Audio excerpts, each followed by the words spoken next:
Hello student, आप सभी का स्वागत है मेरे यूट्यूब चैनल स्ट्रीवी डीपी पर। तो आज हम लोग करेंगे जाके यूपी बोर्ड 2025 में पूछा गया अंसाल का मैथ का पेपर हाई स्कूल का।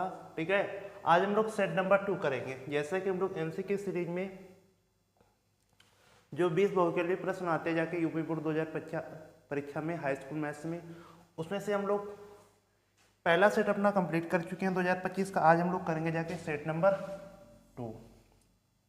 ठीक है, और ये जो सेट हमारा है जाके, ये हमारा सेट मतलब कि मैं आप लोग अनसॉल्व करा रहा हूँ। अनसॉल्व से मैं एक सेट उठाता हूँ और उसके मैं 20 एमसीक्यू आपको सॉल्व कराता हूँ। ठीक है, हम लोग एक सेट कर चुके जाके 2025 का सेट नंबर फर्स्ट हम लोग कर चुके बीवी, और आज जो हमारा सेट है BW है, सेट नंबर 2।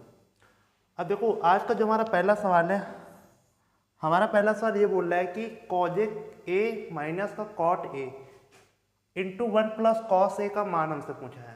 देखो हमको सवाल में क्या दिया है कि कॉजेक ए ठीक माइनस कॉट ए, ये एक ब्रैकेट में, और 1 प्लस कॉस ए, इसका हमको मान बताना है। तो देखो ये त्रिकोणमिति का सवाल है। ठीक, देखो कॉजेक ए को हम लोग सकते हैं जाके 1 अपान साइन ए, इसको हम लोग क्या लिख सकते हैं 1 अपान साइन ए, क्योंकि फार्मूला होता है कि साइन ए इक्वल टू 1 अपान कॉजेक ए। ठीक, यहाँ से हम लोग कॉजेक इधर करेंगे 1 अपान साइन ए हो जाएगा, ये व्युत्क्रम वाले सूत्र है।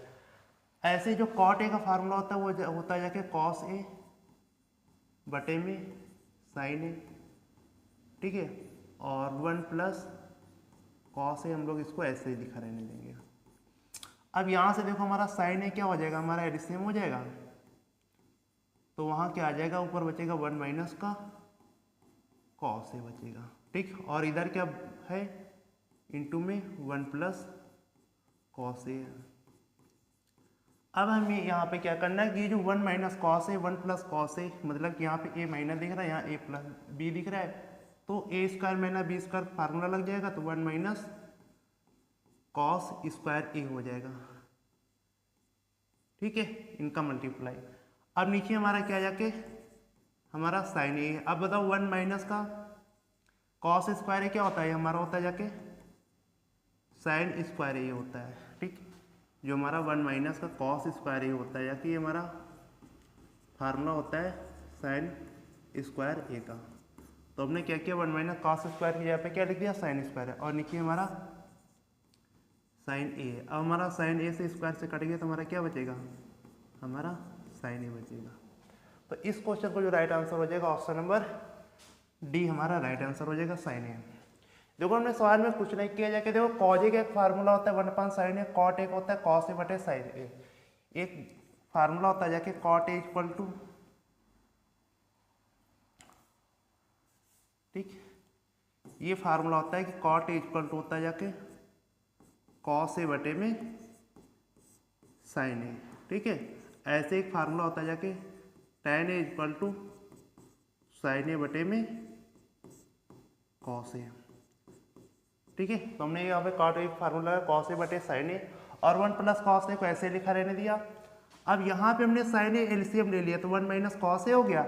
अब देखो ये हमारा ए माइनस बी ए प्लस बी, तो यहाँ ए स्क्वायर माइनस बी स्क्वायर को सूत्र लग गया, तो 1 माइनस कॉस स्क्वायर हो गया।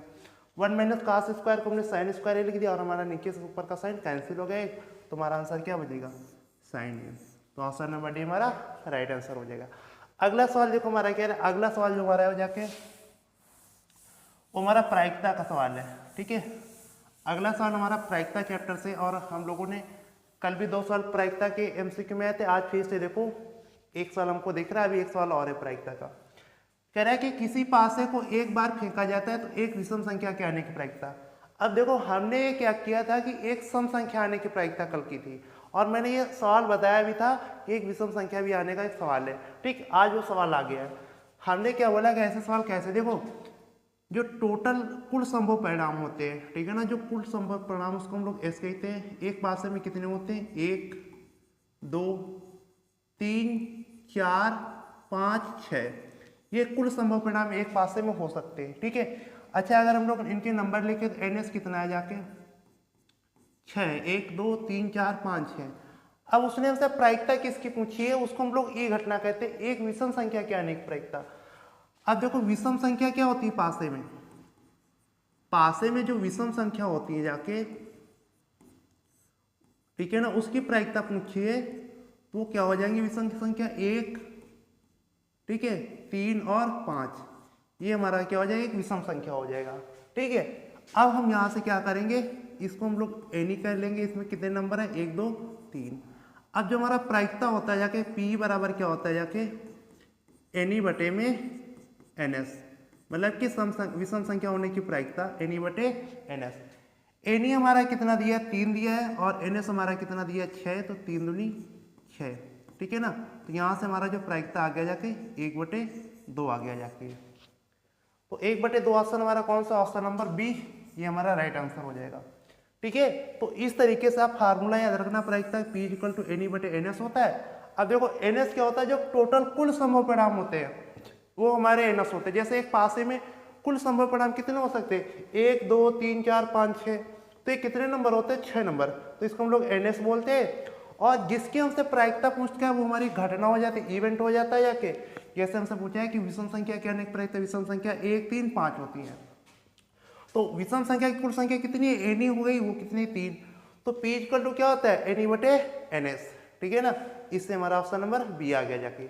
अब हम अगला सवाल करेंगे जाके। कल भी यही सवाल आया था, आज फिर से यही सवाल आया है। कह रहे कि निम्नलिखित बारंबारता बंटन का माध्यक वर्ग, ठीक है, कह रहे निम्नलिखित बारंबारता बंटन का माध्यक वर्ग। देखो आपको यहाँ पे क्या करना है, देखो आपको ऐसे सारणी नहीं बनानी है, आप अपने उस पेपर में ही कर लेना। ठीक है, ये मैं थोड़ा आपको बता दे रहा हूँ, चलो कि वर्ग अंतराल, मैं सारणी बना, अभी आपको समझ में आ जाएगा, बाकी जब प्रैक्टिस हो जाएगी आप लोग खुद ही वैसे करेंगे। ठीक है, अब देखो वर्ग अंतराल, और इसके बाद ये हमारा क्या है जाके, एक कॉलम हमारा है बारंबारता का, एक कॉलम क्या है हमारा, बारंबारता का, जिसको हम लोग क्या कहते हैं जाके, F कहते हैं। अब देखो वर्ग अंतराल हमारा क्या दिया, 0 से 5, ठीक है, और उसके बाद 5 से 10, और उसके बाद 10 से 15 दिया, और हमारा 15 से 20 दिया है, और उसके बाद 20 से हमारा 25। ये हमको क्या दिया, ये हमको वर्ग अंतराल दिया है। अब उसने जो बारंबारता का कॉलम क्या दिया जाके कि 3 2 5 और 4 और 1। अब देखो हम लोग यहां से क्या करते हैं कि पहले हम लोग एक संचयी बारंबारता का कॉलम बनाते हैं, किसका, संचयी बारंबारता का, जिसको हम लोग क्या कहते हैं, CF कहते हैं। ठीक है, अब देखो ये कैसे बनता है, ये जो संचयी बारंबारता कॉलम होता है हमारा, ये बारंबारता के कॉलम से ही बनता है। देखो ये 3 है तो इसको हमने ऐसे 3 लिख दिया, पहला वाला ऐसे लिख देंगे। अब हम जब इसके नीचे लिखेंगे तो इसको हम लोग इसमें ऐड करके लिखेंगे, 3 2 5। अब इसके नीचे जब हम लोग इसके सामने लिखेंगे तो इसमें हम लोग इसको ऐड कर देंगे, 5 5 10। अब जब यहाँ पे लिखेंगे 10 में 4 को ऐड कर देंगे, 10 4 14। यहाँ पे लिखेंगे तो हम लोग 14 में 1 को ऐड कर देंगे, हमारा 15 आ गया। ठीक है, आप याद रखना जब हम लोग संचयी बारंबारता बनाते हैं, अगर सारी संचयी बारंबारता सही है तो यहाँ पे जो आता है जाके वही इनका योग होता है जाके। ठीक, इसको हम लोग क्या कहते हैं, इसको हम लोग N कहते हैं, कैपिटल N कहते हैं, या हम लोग सिग्मा F भी कहते हैं। लेकिन हम लोग यहाँ पे देखेंगे जाके टोटल बारंबारता कितनी है जाके, उनके पदों का योग 3 2 5 10 4 14 15, ये हमेशा इतना ही आता है जो यहाँ पे होता है, ये दोनों चीजें इक्वल होती। अब हमें क्या करना है, यहाँ से n/2 निकालना है, n/2 का मतलब कितना हो जाएगा, 15/2, 15/2 का मतलब हो जाएगा 7/2। ठीक, 2 7 14, एक बचेगा, दशमलव लगाएंगे तो 2 पंचे 10 हो जाएगा। अब हमें ये देखना है कि ये जो हमारा n/2 निकला है, ये जो हमारा n/2 निकला है, हमें ये देखना है कि ये हमारा इससे जस्ट बड़ी संचयी बारंबारता कौन है। इससे जस्ट बड़ी हम लोग संचयी बारंबारता देखेंगे। जैसे 7.5 है, यहाँ पे 3 है, छोटा है, 5 है संचयी बारंबारता, ये भी छोटा है, 10, ये 10 क्या हमारा इससे बड़ा है, तो ये हमारा इसके अंदर मिल रहा है। तो उसी के सामने हमारा जो होता है जाके, वही हमारा क्या होता है जाके, माध्यक वर्ग होता है। वही हमारा ये जो होता है जाके, ये हमारा क्या होता है जाके, माध्यक वर्ग होता है जाके। अब आप लोगों को समझ, देखो ऐसा ही हमने कल भी सवाल किया था जिसमें बोल रहा था कि माध्यक वर्ग ज्ञात कीजिए। ठीक है, तो हम लोग क्या करते हैं, सबसे पहले संचयी बारंबारता निकालते हैं, उसके बाद यहाँ पे बारंबारता वाले कॉलम का उपयोग करते हैं, जिसको हम लोग कैपिटल N कहते हैं। फिर इसके बाद हम लोग उसका आधा निकालते हैं, मतलब कि n/2 कितना n निकला था 15, n/2 कितना हो जाएगा 15/2, ठीक, जो कि हमारा 7.2 आ रहा। अब हमें क्या करना, अब हमको वर्ग अंतराल देखना है। अब वर्ग अंतराल हम लोग कैसे देखते हैं, हम लोग ये देखते हैं कि जो हमारा n/2 है ये हमारा इससे जस्ट बड़ी संख्या बारंबारता कौन सी है, उसी के सामने हमारा माध्यक वर्ग होता है जाके। तो इस तरीके से हम लोग निकालते जाके माध्यक वर्ग। अब इसके बाद हम लोग चलेंगे जाकर, तो इस हिसाब से जो माध्यक वर्ग हमारा हो जाएगा 10 से 15। तो ऑप्शन नंबर कौन सा, ऑप्शन नंबर सी हमारा राइट आंसर हो जाएगा, ठीक है। अब हम लोग चलेंगे जाके अगले क्वेश्चन। अगला क्वेश्चन देखो हमारा जो है, अगला क्वेश्चन हमारा है वो हमारा संबंधित है जाके निम्नलिखित सारणी का बहुलक वर्ग। अभी हमसे क्या पूछा था, अभी हमसे माध्यक वर्ग, अब हमसे क्या कह रहे हैं बहुलक वर्ग। देखो बहुलक वर्ग तो सबसे ही आसान होता है जाके।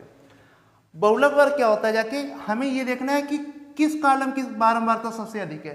तो यहाँ पे देखना है कि बारंबारता में सबसे ज्यादा बारंबारता क्या है, 12 है, उसी के सामने हमारा क्या होता है जाके, उसी के सामने हमारा होता है जाके बहुलक वर्ग। अगर हमको बहुलक वर्ग देखना है, हमें कुछ नहीं करना, कोई संख्या बारंबारता नहीं बनानी है, हमें बस ये देखना है कि सबसे अधिक बारंबारता किसकी है, 12। तो क्या है जाके 12 सबसे ज्यादा बार है, ठीक है, 7 और 14 उसी के सामने हमारा बहुलक वर्ग हो जाएगा। तो इस हिसाब से हमारा आंसर क्या हो जाएगा, 7 से 14, ऑप्शन नंबर डी हमारा राइट आंसर हो जाएगा, ठीक है। और ये जो मैं आप लोगों को सेट करा रहा हूँ, ये मैं अंसार से आप लोगों को सेट करा रहा हूँ जाके, ठीक है। और मैं आपको 22, 23, 24, 25 इन 4 सालों के सभी एमसीक्यू कराऊंगा, ठीक है। अब हम लोग चलेंगे जाके नेक्स्ट।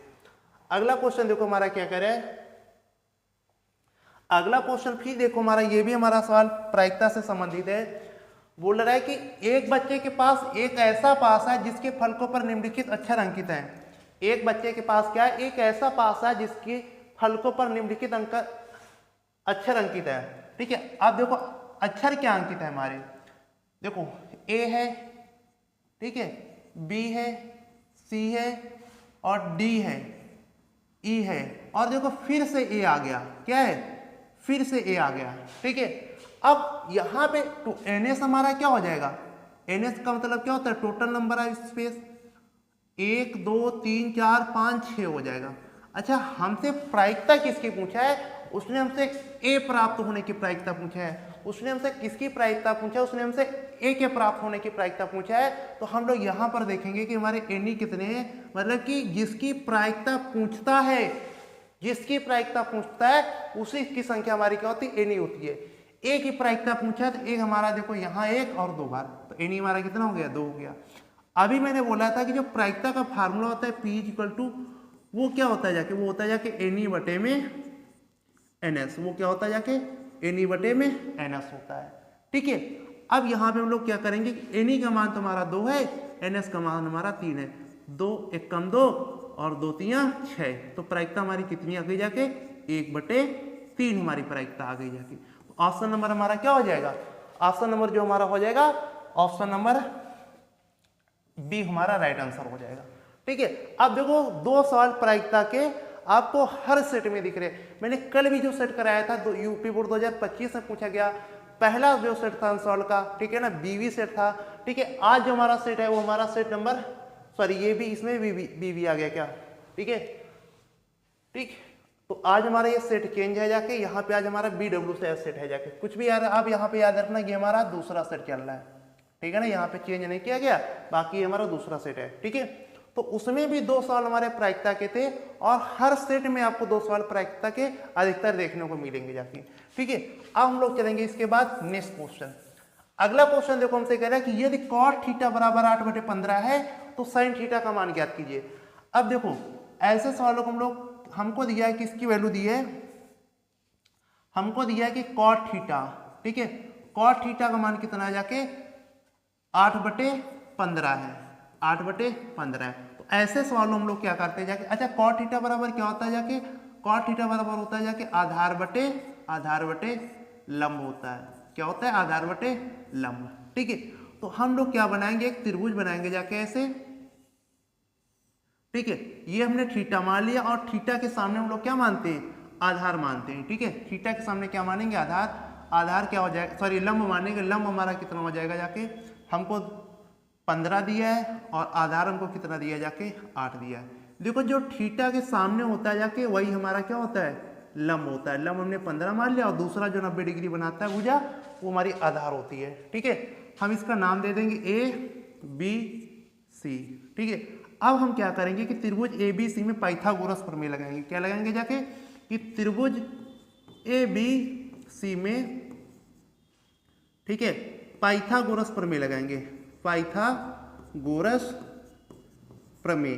ठीक, अब जब हम लोग पाइथागोरस प्रमेय लगाएंगे तो पाइथागोरस प्रमेय क्या होती है जाके कि कर्ण का स्क्वायर बराबर में आधार का स्क्वायर, ठीक है, और प्लस लंब का स्क्वायर, अब यहाँ कर्ण हमारा कितना है जाके, हमारा AC है, मतलब कि AC का स्क्वायर। आधार हमारा कितना है, आधार हमारा 8 है, मतलब AB है, मतलब कि 8 का स्क्वायर। ठीक है, और हमारा लंब हमारा कितना जाके 15 का स्क्वायर। ठीक है, अब देखो यहाँ से हमको रूट हटाए, स्क्वायर हटाएंगे तो इधर रूट लग जाएगा, 8 स्क्वायर 64 हो जाएगा, और 15 को जो स्क्वायर हो जाएगा जाके वो 225 हो जाएगा। ठीक है, अब जब 264 और ये कितना हो जाएगा 225। अब जब हम लोग इसको ऐड करेंगे, ठीक है, अब जब हम लोग इसको ऐड करेंगे तो हमारा कितना हो जाएगा, ये हमारा आ जाएगा टोटल 289 आ जाएगा। इसका वर्गमूल ले लेंगे तो AC बराबर हमारा कितना आ जाएगा 17 आ जाएगा। कहने का मतलब है कि जो हमारा कर्ण निकल के आ जाके वो 17, हमारा जो कर्ण निकल के वो हमारा कितना निकल के आया 17 निकल के आ गया।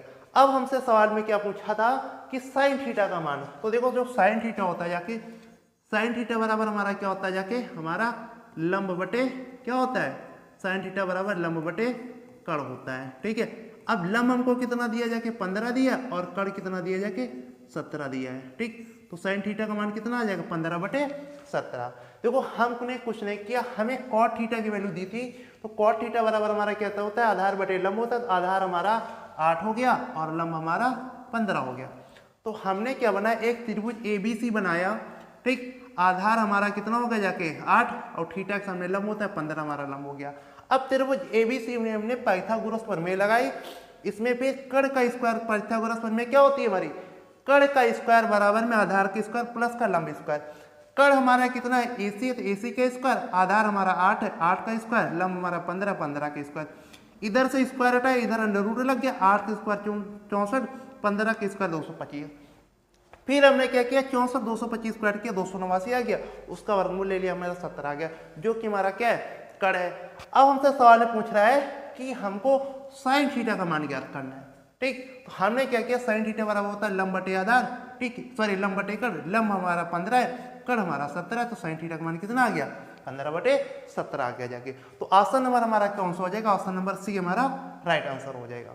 तो इस तरीके से हम लोग पाइथागोरस प्रमेय का यूज करके अगर हमें कोई एक त्रिकोणमितीय अनुपात दिया है तो हम अन्य कोई भी त्रिकोणमितीय अनुपात को ज्ञात कर सकते हैं। अब इसके बाद हम लोग चलेंगे जाके अपने नेक्स्ट क्वेश्चन। अगला क्वेश्चन देखो हमारा क्या कह रहा है बच्चों, अगला क्वेश्चन ये बोल रहा है कि कॉजेक 60 डिग्री का मान। ठीक है, देखो जो कॉजेक 60 डिग्री का मान होता है जाके वो हमारा 2/√3 होता है। आप याद रखो कि आपको बस ये याद रखना है, साइन का मान याद रखो कि जो साइन 60 डिग्री का मान होता है जाके वो √3/2 होता है। अब कॉजेक के जो मान होते हैं जाके वो साइन के उल्टा होते हैं, तो कॉजेक 60 डिग्री का मान कितना हो जाएगा 2/√3 हो जाएगा। ठीक, तो इस तरीके से ऑप्शन नंबर हमारा क्या हो जाएगा, ऑप्शन नंबर A हमारा राइट आंसर हो जाएगा। अब इसके बाद हम लोग चलेंगे जाकर क्वेश्चन नंबर 8। अब देखो बेटा क्वेश्चन नंबर 8 हमारा क्या कह रहा है कि कॉजेक स्क्वायर थीटा बटे सेक स्क्वायर थीटा का मान ज्ञात करना है। क्वेश्चन नंबर 8 हमारा क्या कह रहा है कि कॉजेक स्क्वायर थीटा बटे में, कॉजेक स्क्वायर थीटा बटे में सेक स्क्वायर थीटा का मान। अब देखो जो हमारा कॉजेक स्क्वायर थीटा होता है वो हमारा क्या होता है जाके 1/sin स्क्वायर थीटा होता है। ठीक है, और जो हमारा 1/sec स्क्वायर थीटा होता है क्या होता है जाके वो हमारा cos स्क्वायर थीटा होता है। ठीक है, हमने कॉजेक स्क्वायर थीटा क्या लिखा 1/sin स्क्वायर थीटा, और जो हमारा 1/sec स्क्वायर थीटा उसको हम लोग cos स्क्वायर थीटा लिख दिया।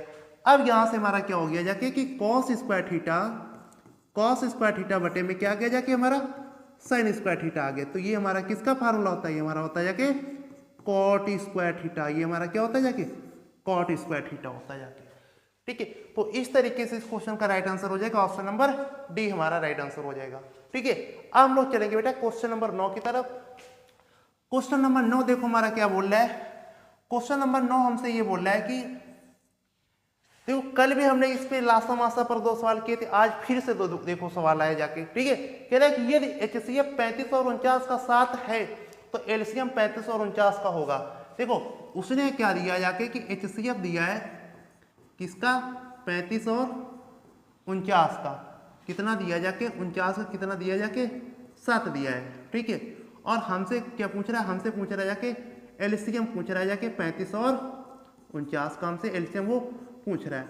अब देखो जो हमारी ये 35 ये हमारी पहली संख्या है और जो 49 हमारी दूसरी संख्या है। मैंने आप लोगों को दो संख्याओं और उनके लासा मासा में कल आपको एक संबंध बताया था कि अगर मान लो दो संख्याएं दी है तो जो उनका संबंध होता है कि पहली संख्या इंटू दूसरी संख्या, ठीक है, बराबर में क्या होता है कि LCM इंटू HCF। मैंने ये आपको कल फार्मूला बताया था। अब पहली संख्या क्या है हमारी 35 है और दूसरी संख्या क्या हमारी 49 है। अब बेटा देखो इनका जो LCM दिया है वो हमसे पूछ रहा है उसने, और हमको HCF कितना दिया, 7 दिया है, ठीक है। अब ये 7 से 49 काटेंगे, 7 बार कट गया, 7 से 49। अब 7 का हम लोग 35 में क्या करेंगे गुणा, तो यहाँ क्या बचेगा 35 इंटू 7, तो यहाँ से हमारा क्या निकल के आएगा LCM। अब हम लोग इस 7 का इसमें मल्टीप्लाई कर दें, हमारा LCM आ जाएगा। तो 7 पना 35 के 5 हासिल 3, 7 21 3 24, तो 245 क्या हो जाएगा बेटा, 245 हमारा LCM आ जाएगा। तो इस क्वेश्चन को जो राइट आंसर हो जाएगा ऑप्शन नंबर सी हो जाएगा। मैंने आपसे कल कहा था कि ये जो फार्मूला होता है कि पहली संख्या इंटू दूसरी संख्या बराबर में LCM इंटू HCF, ये फार्मूला याद रखना, आपको हर सेट में हर पेपर में इस फार्मूले पे भी सवाल जरूर मिलेगा, ठीक है। अब हम लोग इसके बाद चलेंगे क्वेश्चन नंबर 10। अब देखो बेटा जो क्वेश्चन नंबर 10 हमारा बोला है कि दो संख्या 306 और 657 का क्या ज्ञात करना है, HCF ज्ञात करना है, ठीक है। अब देखो हमें HCF ज्ञात करना है किसका किसका, हमें दो संख्याओं की ज्ञात करना है जाके क्वेश्चन नंबर 10। हमको बेटा HCF ज्ञात करना है कि 306, ठीक है। तो हम लोग इसके भाज्य गुणनखंड करेंगे, ठीक है। इसके भाज्य गुणनखंड करें, इसको हम लोग 2 से डिवाइड करेंगे, तो 2 1 कम 2, ठीक, 1 बचेगा, 2 5 10 और 2 3 6, ठीक है। अब इसके बाद हम लोग लास्ट में सम संख्या ने 3 से देखेंगे कि 1 5 6 3 9, मतलब 3 से डिवाइड होगा, 3 पट 15, 3 1 कम 3। फिर इसको हम लोग 3 से डिवाइड करेंगे, 3 दूनी 6 और सॉरी 3 1 कम, यहाँ क्या हो जाएगा 3 1 कम 3 हो जाएगा, यहाँ पे क्या होगा जाके 3 1 कम 3, ठीक है। और हमारा 2 बचेगा, 3 7 21। अब ये हमारा 17 भाज्य संख्या 17 से डिवाइड हो गई। तो यहाँ पर जो 306 के जो अभाज्य फैक्टर आ गए, गुणनखंड आ गए, वो कितने आ गए जाके 2 इंटू 3 की पावर 2 इंटू 17, ये क्या हो गए, ये हमारे 306 के अभाज्य गुणनखंड हो गए, ठीक है। अब इसके बाद हम लोग और क्या संख्या थी, और था हमारा 657। ऐसे हम लोग 657 के भाज्य गुणनखंड निकाल लेंगे, ठीक है। इसको हमने क्या किया, ये 2 से काटेगा नहीं क्योंकि विषय में 3 से काटेंगे, 3 दूनी 6, 3 1 कम 3, 2 बचेगा, ठीक है, 3 27 हो जाएगा, ठीक है। अब देखो यहाँ पे क्या हो जाएगा जाके 3 से फिर इसको हम डिवाइड करेंगे जाके, ठीक है। तो 3 7 21, 3 3 का 9। अब ये 73 हमारी भाज्य संख्या है, तो 73 हमारी 73 से एक बार में कट गई, ठीक है। अब जो 657 के जो अभाज्य गुणनखंड निकल के आए बेटा, यहाँ पे जो 657 के अभाज्य गुणनखंड के निकल के आए वो हमारे क्या है जाके 3 का स्क्वायर इंटू 73, ठीक है, 3 का स्क्वायर इंटू 73। अब देखो जो HCF हमारा होता है, HCF हमारा क्या होता है कि जो पहले आप देखो जो चीज दोनों जगह है, जैसे यहाँ पर 2 यहाँ पे 2 नहीं है, तो 2 हमारा HCF में नहीं है, काउंट होगा। यहाँ देखो 3 की पावर 2 है, यहाँ पे 3 की पावर 2 है, 3 की पावर 2 दोनों जगह है कॉमन है, इसको हम लोग एक बार लिख देंगे। यहाँ देखो क्या है, यहाँ हमारा 17 है, यहाँ पे हमारा 73 है, तो हमारा 17 73 दोनों जगह कॉमन होना चाहिए। HCF में हम लोग क्या करते हैं कि जो चीज दोनों जगह कॉमन होती है वही लेते हैं बस, ठीक, वो भी उसमें से सबसे छोटी वाली बात। तो 3 का स्क्वायर कितना हो जाएगा 9, तो इसका जो HCF क्या आ जाएगा, HCF हमारा 9 आ जाएगा। तो ऑप्शन नंबर कौन सा हो जाएगा बेटा, ऑप्शन नंबर 20 क्वेश्चन का हमारा राइट आंसर हो जाएगा, ठीक है। तो इस तरीके से हम लोग करेंगे जाके, अगर किसी भी संख्या का हमसे HCF LCM पूछ लिया, ठीक है। अब हम लोग बढ़ेंगे जाके क्वेश्चन नंबर 11। देखो बेटा क्वेश्चन नंबर 11 हमारा क्या बोल रहा है, कह रहा है कि दो संख्याओं के LCM एवं HCF क्रमशः 168 एवं 6 है, यदि एक संख्या इतनी है तो दूसरी संख्या। मैंने क्या बोला था कि ये फार्मूला जो होता है पहली संख्या इंटू दूसरी संख्या बराबर लासा इंटू मासा, ये फार्मूला बहुत इंपॉर्टेंट है। आपको हर सेट में इस फार्मूले पे भी सवाल जरूर मिलेंगे, वो भी 2 सवाल मिल रहे हैं जाके, कल भी 2 सवाल किए थे, आज भी 2 सवाल। अब देखो 11 नंबर में क्या कह रहा है, 11 नंबर में कह रहा है कि एलसीएम एम एचसीएफ, तो उनका देखो एलसीएम कितना दिया है, एलसीएम बेटा दिया 168, ठीक है, और एचसीएफ कितना दिया है, एचसीएफ हमारा दिया जाके 6 दिया है, ठीक है। हमसे कह रहे हैं ये एक संख्या, मतलब कि जो हमारी पहली संख्या है, जो हमारी पहली संख्या है वो हमारी क्या है जाके, वो हमारी है जाके 24। तो हमसे क्या कह रहे हैं कि आपको दूसरी संख्या बतानी है, आपको दूसरी संख्या बतानी है, ठीक है। तो मैंने भी क्या बोला कि कभी भी आपको जब पहली संख्या दूसरी संख्या और उनका लासा मासा में 4 चीजों में से कोई 3 चीजें दे दे, तो आप बस यही फार्मूला लगाना कि पहली संख्या इंटू दूसरी संख्या बराबर में क्या, एलसीएम और इंटू एचसीएफ, यही आप फार्मूला लगाएंगे। पहली संख्या हमको दिया जाके 24, दूसरी संख्या हमको निकालनी है। अब देखो एलसीएम हमको कितना दिया जाके 168 और एचसीएफ हमको कितना दिया है 6। अब इधर काटेंगे 6 चौक 24 हो जाएगा, 4 इधर आ जाएगा जाके, तो दूसरी संख्या बराबर 168 बट्टे में इधर 4 आ जाएगा, ठीक है। अब 4 से 16 को 4 काटेंगे, 4 चौको 16 और 4 दूनी 8, तो दूसरी संख्या बेटा हमारी कितनी आ गई, दूसरी संख्या हमारी आगे जाके 42 आ जाएगी, दूसरी संख्या हमारी कितनी आगे जाके 42 आ जाएगी। ये फार्मूला जो है, ये फार्मूला जो हमारा बहुत ही इंपॉर्टेंट है, ठीक है। अब देखो इसके बाद हम लोग करेंगे जाके मतलब 42, तो मतलब जो पहला कौन सा सवाल था, ऑप्शन नंबर, हाँ इसका जो ऑप्शन नंबर कौन सा, ऑप्शन नंबर बी हो जाएगा। देखो हमारा वो चला गया, ठीक है ना, बट आंसर आप लोग देख लेना जाके, पीछे बैक करके 42 आ रहा है जाके, ठीक है। इसके बाद हम लोग चलेंगे जाके नेक्स्ट क्वेश्चन। अगला क्वेश्चन देखो हमारा क्या कह रहा है, क्वेश्चन नंबर 12 हमारा देखो है, जो हमारा 12 क्वेश्चन नंबर है। कल भी एक ऐसा सवाल बोला था कि 2 बिंदु दे दिए गए थे और उनके बीच की दूरी पूछ रहा था। आज फिर से वही सवाल है, कह रहा है कि बिंदुओं ए बिंदु दिया है कामा बी, बी बिंदु दिया 2a कामा 2b के बीच की दूरी आपको ज्ञात करनी है, ठीक है। देखो हमको ए बिंदु क्या दिया जाके, हमको ए बिंदु दिया जाके a कामा b, और हमको बी बिंदु क्या दिया है, हमको बी बिंदु दिया जाके 2a कामा 2b। अब इनसे हमसे क्या पूछा है, इनके बीच की दूरी पूछा है। तो 2 बिंदुओं के बीच की दूरी बेटा क्या होती है जाके कि ab बराबर under root x2 minus x1 का होल स्क्वायर और प्लस y2 माइनस y1 का होल स्क्वायर, ये फार्मूला होता है 2 बिंदुओं के बीच की दूरी का। अब देखो x1 x2 ये सब कैसे आएंगे, देखो पहले बिंदु में जो हमारा पहला मान होता है ये x1 होता है, दूसरा वाला निर्देश y1, दूसरे बिंदु में पहला निर्देशांक x2 और दूसरा निर्देशांक y2 होता है।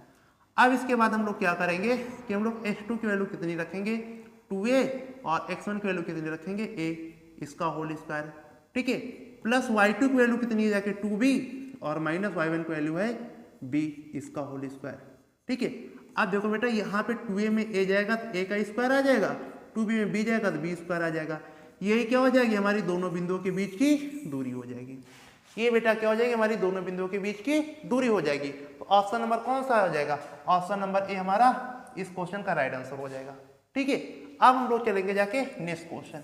अगला क्वेश्चन नंबर 13 देखो हमसे क्या कह रहा है, देखो क्वेश्चन नंबर 13 कल भी आया था, आज भी आएगा। तो ये अगर आपने एमसीक्यू कर ली तो आप ये सोचो कि ये जो सीरीज हम लोग करेंगे जाके, ठीक है, 20 एमसीक्यू की अनसॉल्व से, अगर आपने कर लिए तो आपके 20 जो एमसीक्यू उसमें से एक भी क्वेश्चन गलत नहीं होगा।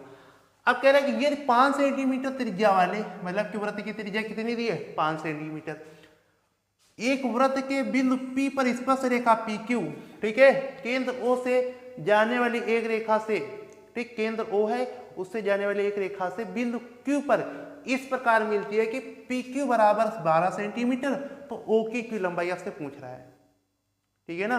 तो उसने क्या बोला, OQ की लंबाई पूछ रहा है। अब देखो हमको क्या दी जाके, वृत्त की त्रिज्या दी है, क्या दी हमको, वृत्त की त्रिज्या हमको दी है, कितनी दी है जाके 5 सेंटीमीटर, ठीक, वृत्त की त्रिज्या 5 सेंटीमीटर।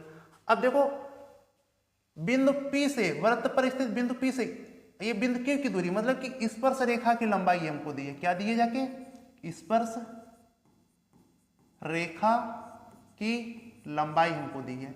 इस पर से रेखा की लंबाई बेटा कितनी है हमको 12 सेंटीमीटर है।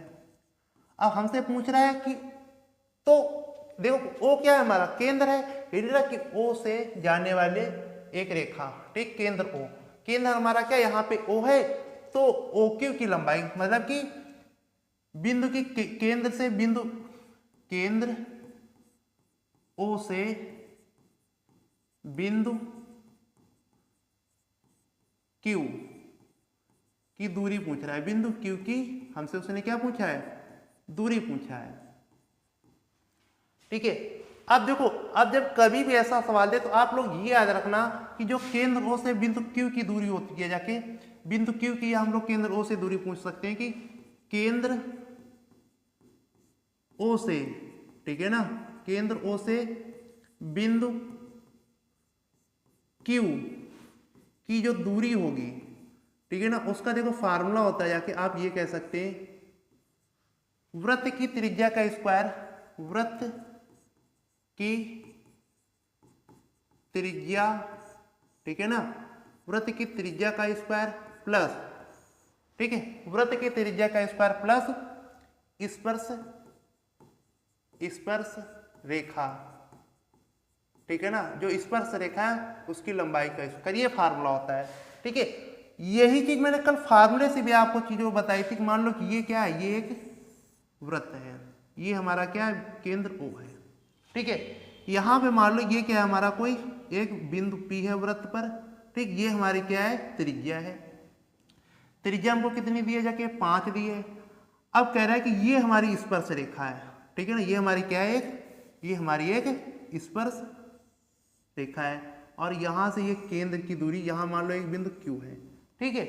अब हमको ये उसने स्पर्श रेखा की लंबाई क्या दी, PQ दी थी, हमको 12 दी है, और ये हमको ज्ञात करनी थी, मतलब ये क्या है, जाके ये केंद्र ओ से बिंदु P की दूरी है। तो इसका जो फार्मूला था, आप चाहे पाइथागोरस प्रमेय लगा लो, आप चाहे इस फार्मूले से डायरेक्ट कर लो, ठीक है। तो देखो की दूरी, वृत्त की त्रिज्या हमको कितनी दी है, जाके 5, मतलब हो जाएगा 5 का स्क्वायर। स्पर्श रेखा की लंबाई मतलब कि PQ हमको कितनी दी है, 12 का स्क्वायर। ये 5 का स्क्वायर हो जाएगा 25, और 12 का स्क्वायर कितना हो जाएगा, 144 हो जाएगा, ठीक। तो ये कितना हो जाएगा, जाके 169 आ गया, जाके इसका वर्गमूल ले लेंगे तो हमारा कितना आ जाएगा, 13 आ जाएगा। मतलब जो हमारा OQ आ गई, जाके हमारी कितनी आ गई, जाके केंद्र O से बिंदु Q की दूरी कितनी आ गई, जाके 13 सेंटीमीटर, ठीक है। तो यहाँ पे जो हमारा राइट आंसर हो जाएगा ऑप्शन नंबर बी हो जाएगा 13 सेंटीमीटर। तो इस फार्मूले को भी आप याद रखना, ये भी फार्मूला पे बेस क्वेश्चन बहुत पूछा जाता है, ठीक है ना बेटो। अब हम लोग करेंगे इसके बाद नेक्स्ट क्वेश्चन। अगला क्वेश्चन देखो, अगला क्वेश्चन हमसे क्या कह रहा है, अगला क्वेश्चन नंबर जो हमसे बोल रहा है कि क्वेश्चन नंबर 14 कह रहा है यदि त्रिभुज ABC में तथा DEF में एंगल B और E क्या है, बराबर है, तो वे त्रिभुज समरूप होंगे यदि। अब देखो, अगर कोई मान लो कि ये एक त्रिभुज है, ठीक है, ये क्या है, एक, अगर ये एक त्रिभुज है, ठीक, इसका नाम क्या है, त्रिभुज ABC,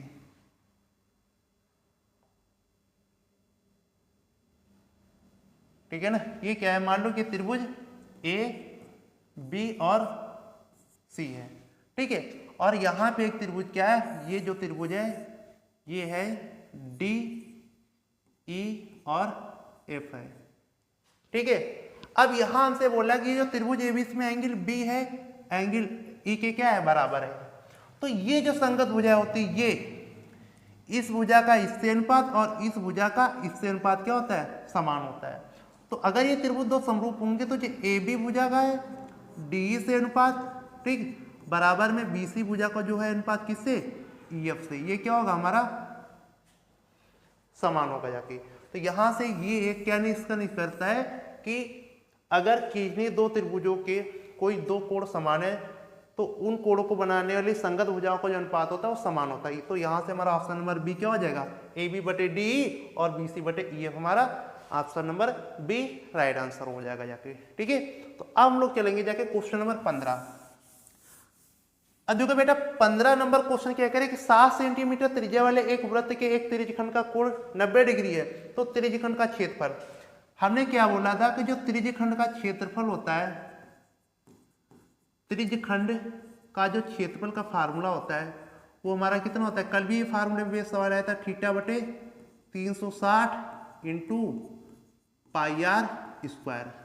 ठीक है, अब हमको क्या दिया जाके, त्रिज्या हमको कितनी दिया, 7 सेंटीमीटर दिया, त्रिज्यखंड का कोण हमको 90 डिग्री दिया है, मतलब कि उसने हमको थीटा कितना दिया जाके 90 डिग्री दिया है, और त्रिज्या आर कितनी दी हमको 7 सेंटीमीटर दी है। तो यहाँ पे रख देंगे थीटा 90 डिग्री बटे में 360 इंटू पाई का मतलब 22/7, आर स्क्वायर कितना हो जाएगा 7 इंटू 7, इसका स्क्वायर करोगे 7 इंटू 7, ऐसे लिख दो 2 बार।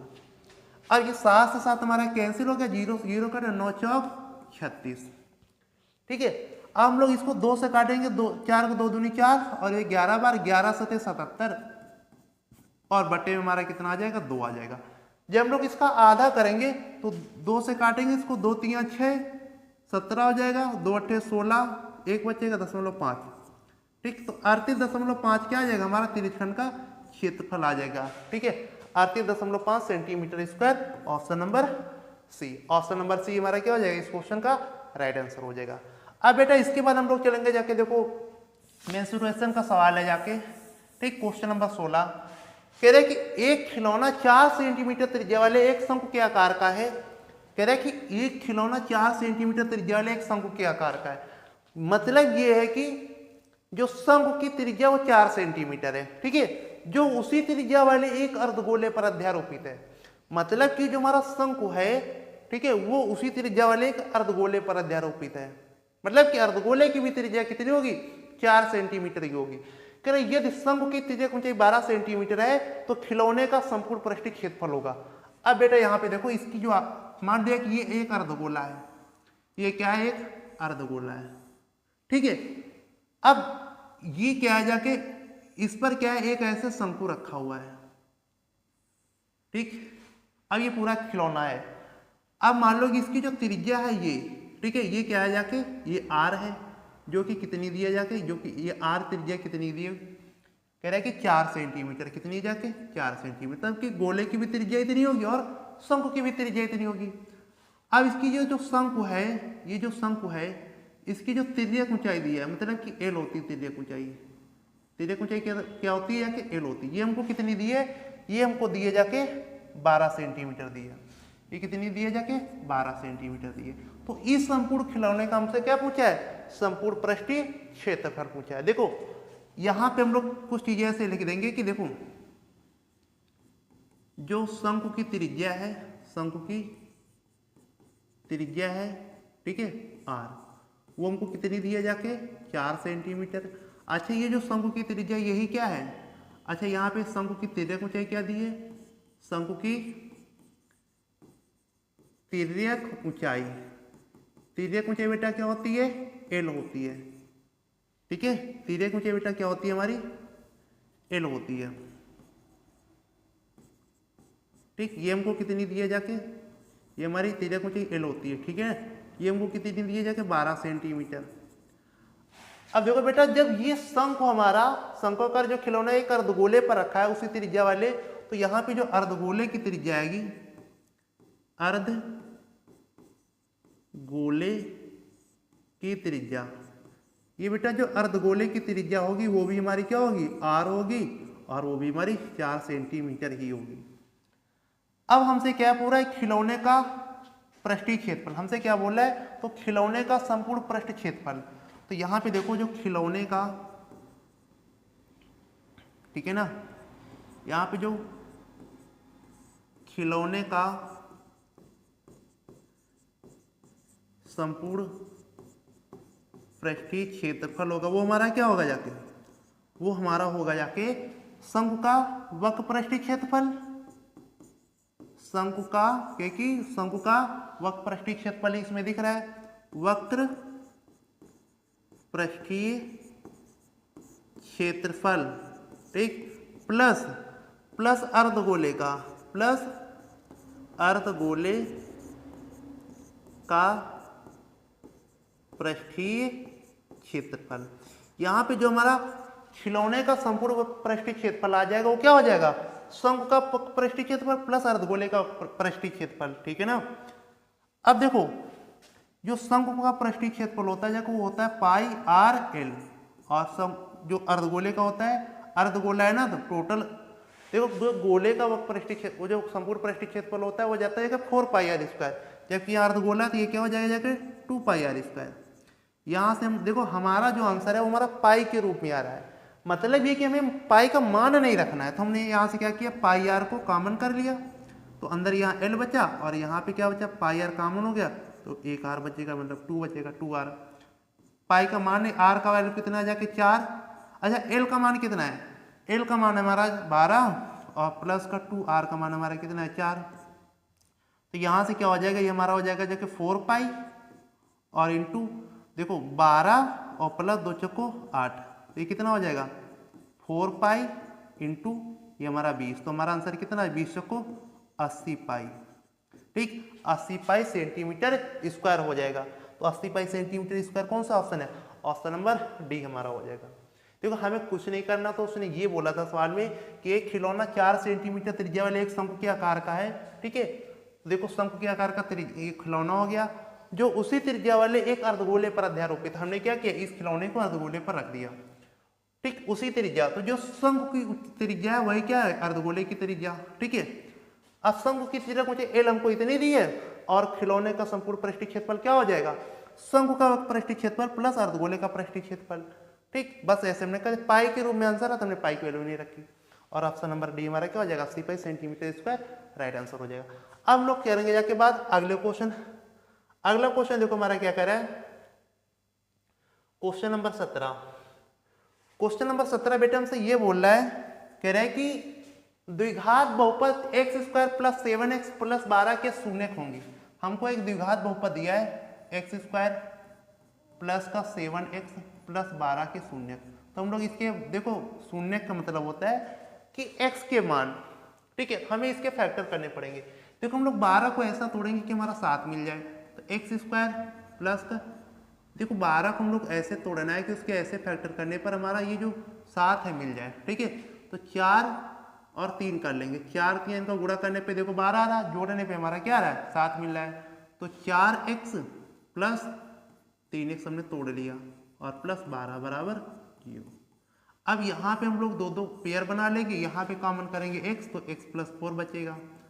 अब यहाँ पे हमारा 3 कॉमन हो जाएगा तो x प्लस 4 बचेगा।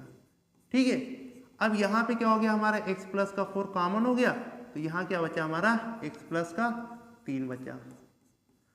अब इसके बाद देखो बेटा जो हम लोग बारी बारी से इसको 0 बराबर, जब हमने x प्लस 4 को 0 के बराबर रखा तो हमारा आंसर है x बराबर माइनस का 4। इसी प्रकार से जब हम x प्लस 3 को 0 के बराबर रखेंगे तो ये हमारा आंसर आएगा इसका मान माइनस का 3। ये जो x के मान होते हैं, शून्यक हमारा क्या, उसने हमसे पूछा था कि शून्यक होंगे, शून्यक क्या होते हैं, ये जो हमारे x की वैल्यू होती है यही शून्यक होते हैं। तो हमारे शून्यक क्या होगा जाके, एक तो हमारा x का मान माइनस का 4 आया है, कॉमा एक मान हमारा माइनस 3, माइनस 4 कामा माइनस 3 हमारे क्या हो जाएंगे, शून्यक हो जाएंगे। तो ऑप्शन नंबर कौन सा हो जाएगा बेटा, ऑप्शन नंबर ए हमारे इस क्वेश्चन का राइट आंसर हो जाएगा। अब इसके बाद हम लोग चलेंगे जाके क्वेश्चन नंबर 18। 18 नंबर देखो क्या कह रहा है क्वेश्चन। 18 नंबर क्वेश्चन ये बोल रहा है कि यदि द्विघात समीकरण kx स्क्वायर प्लस का 2√6 प्लस x, ठीक है ना, इंटू एक्स प्लस 3 बराबर 0 के मूल समान है तो k का मान। देखो जब हमको कोई द्विघात समीकरण देती है जैसे कि kx स्क्वायर, ठीक है, प्लस का 2√6x और प्लस का 3 बराबर 0, ठीक है ना, अगर जब हमको ऐसे द्विघात समीकरण दे दे तो हमें क्या करना है, जो द्विघात समीकरण का व्यापक रूप होता है ax स्क्वायर प्लस का bx प्लस c बराबर 0 से तुलना करने पर हम लोग सबसे पहले इससे क्या करेंगे, इससे तुलना करेंगे। तुलना करने पर यहाँ जो एक्स स्क्वायर गुणांक है, यहाँ पे एक्स स्क्वायर गुणांक है, तो यहाँ पे a बराबर हमारा कितना हो गया जाके k आ गया। ठीक है, x का गुणांक क्या है b, यहाँ पर x का गुणांक है 2√6, मतलब b का मान कितना हो गया जाके 2√6। यहाँ पे चर पद c है, यहाँ पर चर पद 3 है, c बराबर कितना आ गया जाके 3 आ गया। अब उसने हमसे बोला है मूल समान है। देखो अगर मूल समान होते हैं, कल भी ये इस पे सवाल आया था, आज फिर आ रहा है, अगर मूल समान है तो ये जो हमारा विविक्तकर होता है डी बराबर कितना होता है 0 होता है। ये जो हमारा क्या होता है ये हमारा, ठीक है, ये भी हमारा विविक्तकर होता है, ये हमारा कितना होता है जाके डी बराबर 0 होता है।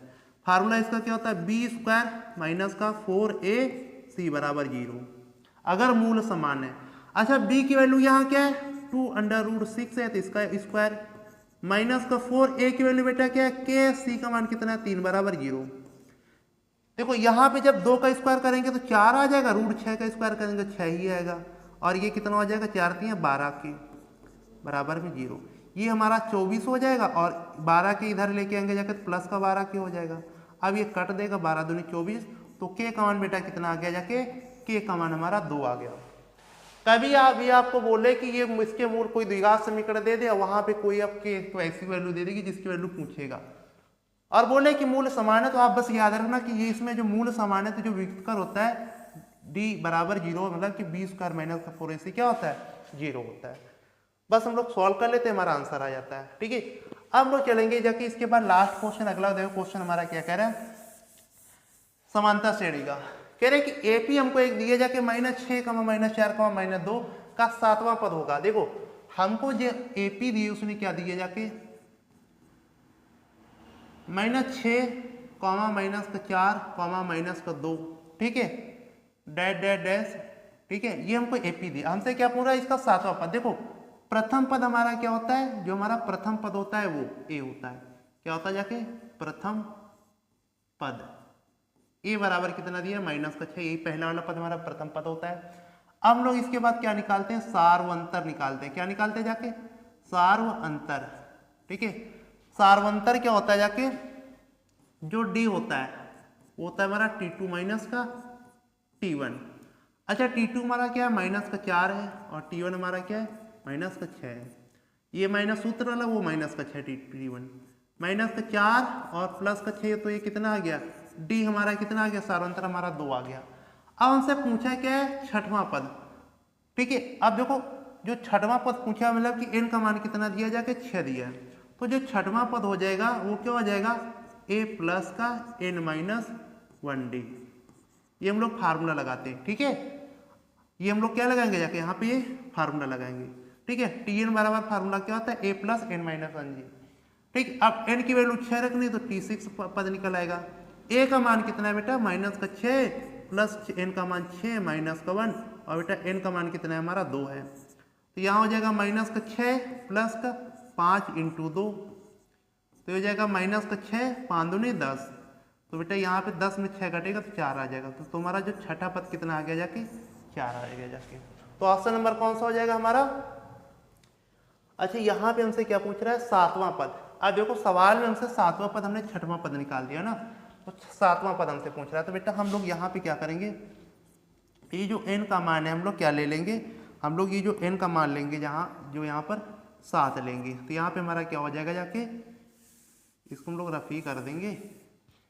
tn बराबर फार्मूला होता है जाके a प्लस n-1d।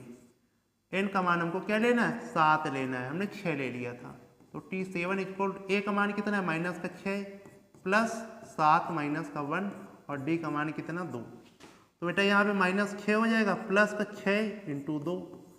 अब यहाँ पे क्या हो जाएगा 6 दूनी 12, 12 6 गए 6, तो जो 7वां पद बेटा हमारा कितना आ जाएगा जाके 6 आ जाएगा। तो इस क्वेश्चन को जो right answer option number D हो जाएगा, ठीक है। आज के हमारे 20 MCQ समाप्त हो गए जाके, ठीक है। ऐसे हम लोग क्या करेंगे जाके मैं आप लोगों को डेली 20 के MCQ कराऊंगा अनसॉल्व से। ऐसे में पहले आपको 7 से 2025 के कराऊंगा, फिर 24 के कराऊंगा, इसी प्रकार मैं आपको 22 तक सारे सेट कराऊंगा, ठीक है। तो इस तरीके से हम लोग एक MCQ सीरीज को अपने कंप्लीट करेंगे। अगर आपने ये सीरीज कर ली तो आपके MCQ के सारे सवाल हो जाएंगे, ठीक है। लेकिन हाँ जब आप MCQ के साथ साथ कुछ सवाल ऐसे भी मिलेंगे यहाँ पर भी, ठीक, जैसे कि खंडबा में होते वो भी सवाल मिलेंगे। मैं कोशिश करूंगा तो ये भी सवाल, ये जो खंडबा होते हैं जैसे वर्णनात्मक प्रश्न, ये भी मैं आप लोगों को सवाल मतलब सॉल्व कराने की कोशिश करूंगा। तो ठीक है, टेक केयर दोस्तों, बाय बाय, मिलेंगे बाकी हम लोग अपने नेक्स्ट वीडियो में। अगर